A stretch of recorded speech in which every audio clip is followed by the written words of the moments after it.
once you're fired, you're not scared of being fired anymore. That doesn't mean it's good. That doesn't mean every job I get, I'm like, oh, I can't wait to get fired. But you understand that you're going to make it. Like if you work towards it, if you put your head in the right direction and just go forward, you're going to be okay.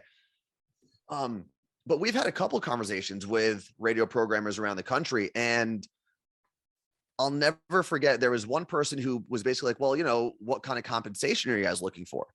And the answer I gave that manager was, well, it depends. Mm-hmm. If you are looking to hire the Carla Marie and Anthony show that was on the mornings in Seattle and get that same content, you're going to pay for the Carla Marie and Anthony show.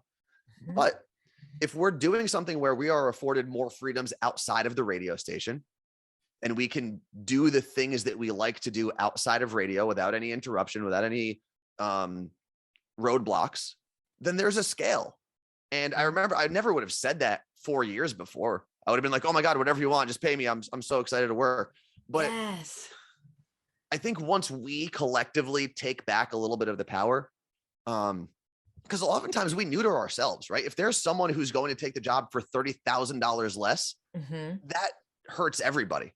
Yep. Because then the companies know that they can get away with paying everyone way less than they deserve outside of like the top 10 people in every company.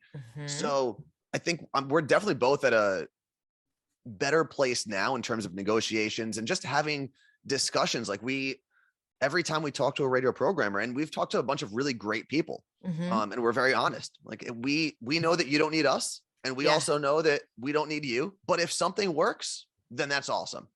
Yep.